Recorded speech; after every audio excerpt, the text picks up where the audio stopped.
สวัสดีครับผมเบิร์ตจาก DMAT CNC นะครับวันนี้ผมก็จะมาสาธิตการออกแบบชุดครัวโดยการใช้ซอฟต์แวร์ Cabinet Sense นะครับโอเคมาเริ่มกันเลยครับอันนี้ผมจัดวาง layout ครัวไปแล้วผมจะลองเอาตู้มาใส่ดูโดยใช้ตัว Component จาก Cabinet Sense แต่ว่าเป็น Component ที่ผมสร้างเอาไว้เป็น Library ตัวเองโอเคเดี๋ยวผมจะเริ่มจากตู้เข้ามุมนะครับ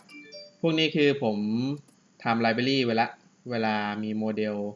แบบเดิมๆแล้วก็ดึงมาใช้ได้เลยโอเคผมไปดูว่าใช้เวลาประมาณเท่าไหร่กับชุดครัว1ชุดอันนี้คือตู้ประมาณตู้เข้ามุม90ต่อไปผมจะเอาตู้เตาแก๊สนะเอาตู้นี้แล้วกันตู้ลิ้นชักตู้60เซนโอเคเป็นเตาไฟฟ้าต่อมาจะเป็นตู้ขวดต่อมาจะเป็นตู้สูง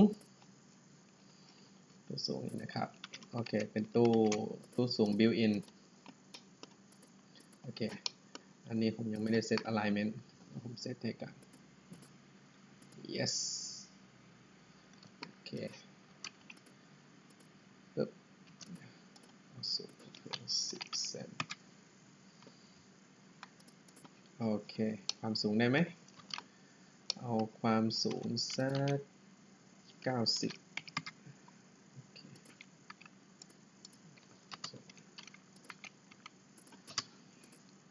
ตัวนี้เดี๋ยว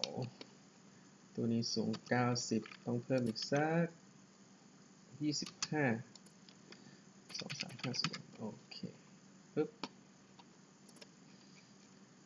ตัวนี้ผมแก้ลิ้นชักหน่อย10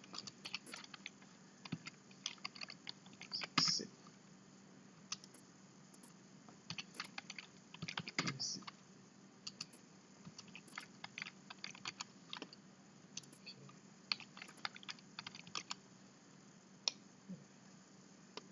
ได้ไหมมีอะไร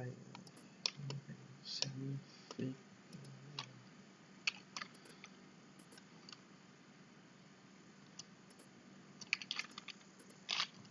ไม่แก้โอเค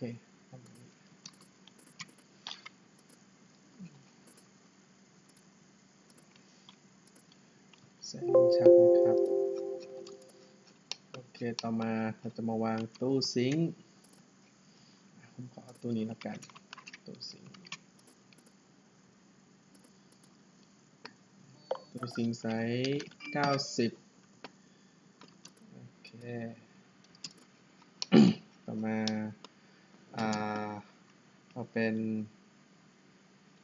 ตู้บนผมไม่ใส่แล้วกันเนาะเพราะพื้นที่มันน้อยใส่แค่ฮูดแล้วกัน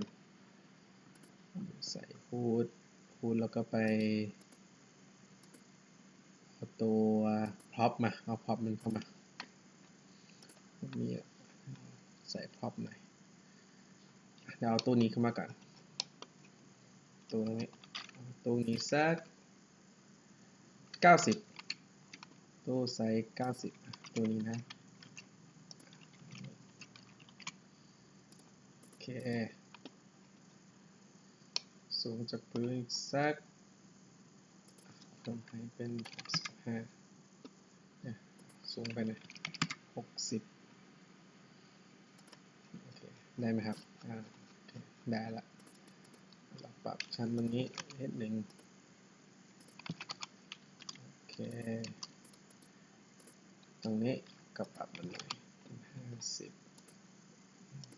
ฟิลโอเคโอเคไหมจริงๆนี่ก็เสร็จละที่เหลือคือใส่พ็อปเราลองมาใส่พ็อปกันใส่พ็อปหน่อย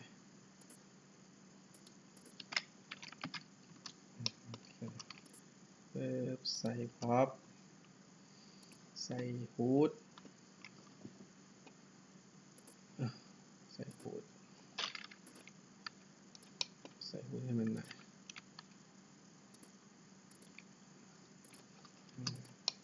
ปึ๊บเส้นโอเคมาทำขาตู้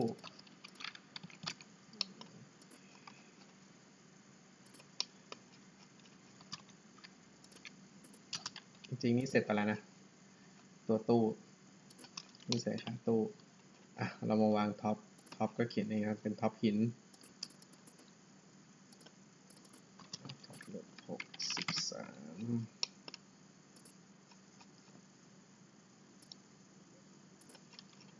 โอเคปึ๊บใส่สีหน่อยโอเคผมขอเปลี่ยนเป็นแบบบานเรียบแล้วกันเป็นแบบบานเรียบแบบไม่มีมือจับนะเป็นกดเด้ง change door โอเค size slab โอเคเป็นอย่างนี้เลยผมจะปรับเป็นบานเรียบแล้วก็เอามือจับออกด้วยโอเคนี้เรามาเช็คซิโอเคนี้ลิ้นชักเป็นตะแกรงโอเคได้ละใส่พ็อปอีกนิดนึง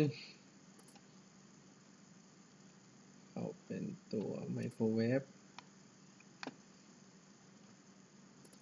โอเคพ็อปของเขา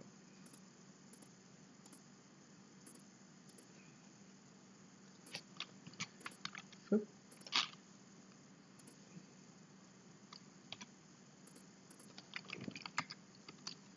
เกินแสดงว่าช่องนี้มันไม่ได้ผมเอาลิ้นชักออกกันหนึ่งแล้วกันขอแก้หน่อย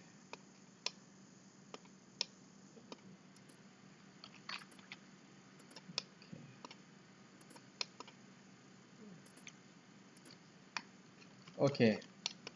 เรียบร้อยเปลี่ยนสีหน่อยสีหน้าบานมันไม่ค่อยสวยเลยเป็นหน้าบานสีเทาแล้วกันโอเคชุดครัวเสร็จแล้วครับมาพร้อมกับชั้นปรับระดับอย่างละโมเดลตัวนี้ผมเซตเป็นจอยแบบมินิฟิกเดี๋ยวผมจะสแกนให้ดูนะครับ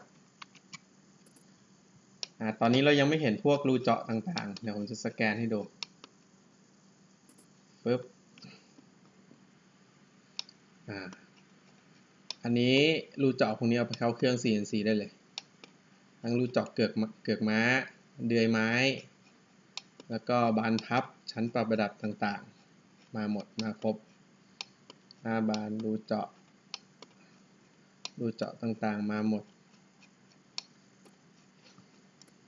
โอเคครับสำหรับคลิปนี้ก็